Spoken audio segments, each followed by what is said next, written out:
boys and girls. I hope you're loving this story. I think it's such a fun story, especially Bob. I think he's the coolest dog. But another reading strategy is remembering people's character traits. And that means knowing characteristics about them. So Bob, we know how his life started, but one of the traits he has is he's like a cool dog. He thinks it wasn't cool of the dog whose owner passed away. Bob didn't think it was cool that that dog stayed there waiting for him. He didn't think it was cool to be a pet. He wanted to be free.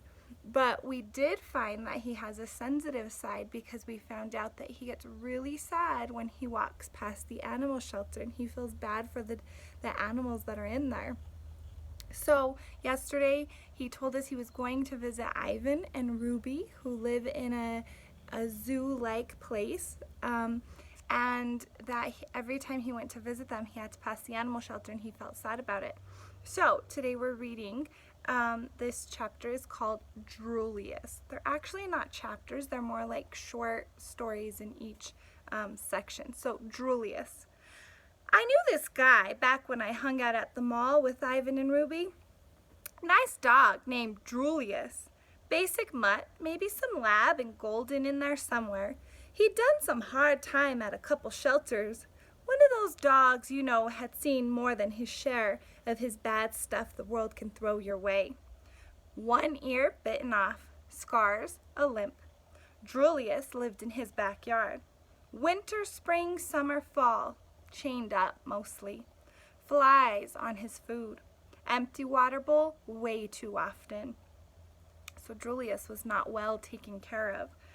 Still, he always had a nice word to say when I'd pass him on my daily rounds, checking out the neighborhood trash cans. Once I saw his owner, again that word, step onto the back porch. Julius was barking, but he had a good reason. A stranger had just passed by. Barking is what we're supposed to do in that circumstance, right? Maybe he's the UPS guy, maybe he's a serial killer. I mean, come on, we're not the FBI. So anyways, owner came out, big guy, mean looking, gave Julius a hard kick with his boot, yelled, "Shut up, you fool!" disappeared. So is Julius's owner a good owner or a not very kind owner? Keeps him on a leash, leaves his food out so long flies get on it, doesn't give him water, and now he called him a fool. Julius looked at me. He was kind of embarrassed. We kept talking. A few minutes later, the owner came out again, put some towels on a line. Julius headed over, tail between his legs, cowering, saying, "I'm sorry, I love you, I'm yours, with his whole dog being. Guy completely ignored him, headed back inside. He's having a tough time, said Julius when the guy was gone. So Julius is defending his owner. He's a jerk, I said, because subtlety is not my strong point. No, he loves me. He does. He has a funny way of showing it. Humans, said Julius, licking a sore on his leg. You know how they can be. Oh, do I ever. But we gotta stay true. We gotta love them. We gotta forgive them. I thought about that. I thought about it a lot. Why though? I finally asked. Why do we have to forgive them? Julius looked shocked and then confused, as if I just asked why cheese tastes good. It just does. That's the way it is, he said. That's what we do, Bob.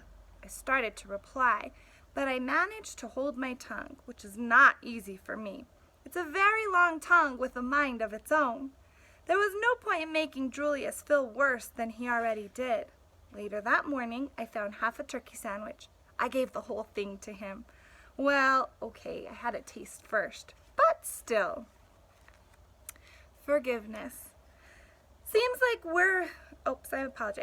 like forgiving humans is one of those doggy things that we're all supposed to do, like having zoomies or doing bed boogies. It's written into our canine souls. Well, somehow, I didn't get the memo, the one that apparently went out to every other dog on the planet about forgiveness.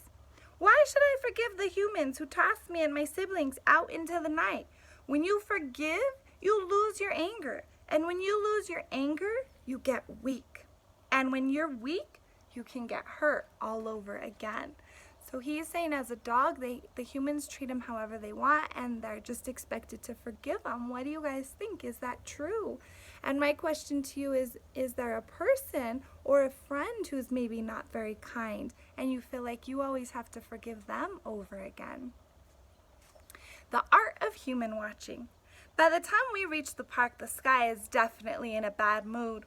Gray clouds galloping like panic horses, the nervous scent of rain on the way, the kind that makes you antsy in your own skin.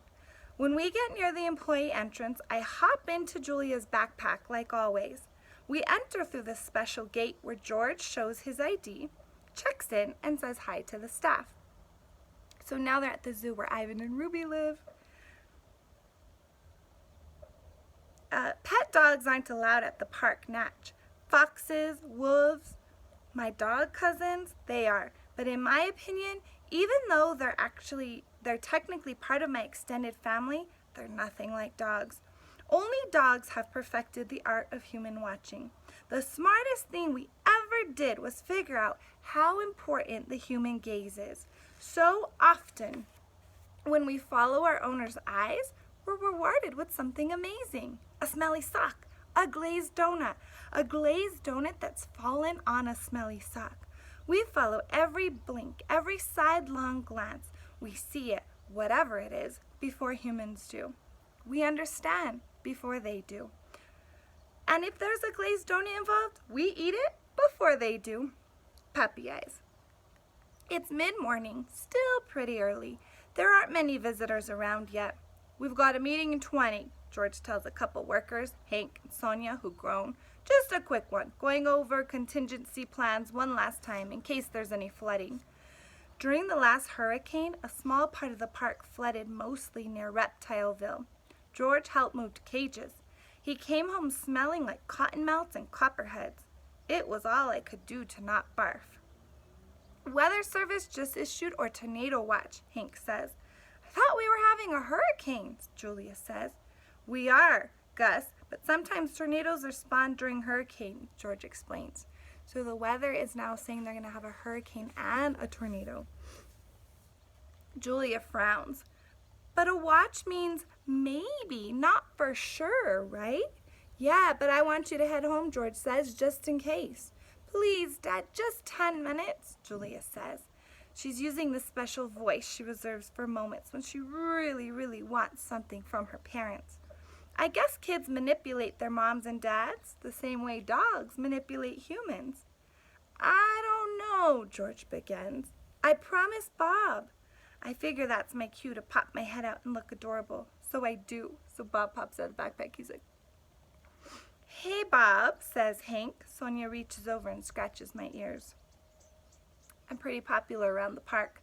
I give George my best puppy eyes and he caves. 10 minutes tops, he says. Meet me back here. Puppy eyes works every time. Mr. Oog. Here's how I figure puppy eyes got their start. Cave humans were sitting around a fire wearing mammoth fur and grunting about how there was nothing on TV because TV hadn't been invented yet. And some willy woof thought, whoa, they've got leftover mammoth meat. And he probably whimpered and cowered and did a tummy display and looked pathetic enough that Mr. Oog finally tossed him a bone. And soon enough, a few zillion years later, voila, man's best friend. After all that time, there's a thing, like a magnetic attraction between dogs and humans. We've studied them for so long, we can read every twitch and sigh. So he's saying he knows it all about humans. He's watched them long enough. Suppose it was easier than chasing down mammoths? And I get it. I do. The behind-the-ears scratch, the food in a fancy bowl, the bed by the fireplace. Gotta admit that Julia's pretty fun to hang out with. And I'm grateful, really I am, that her family took me in. Still, I don't need them.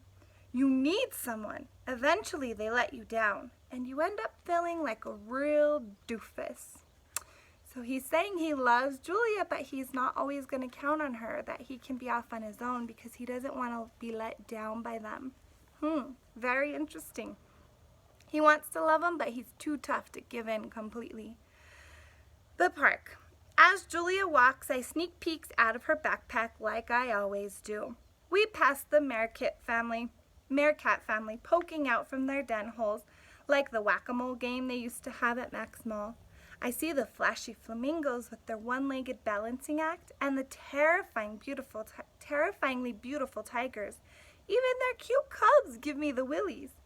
Families, I've noticed, take a lot of different shapes. Jim and Joe, the penguins, adopted an abandoned egg, and they are the sweetest doting parents you ever saw. I see it with humans at the park too.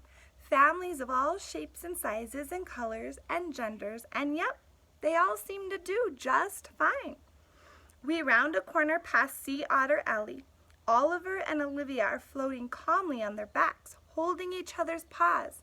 It's pretty adorable, I have to admit. But me, I don't need the trouble that comes with family.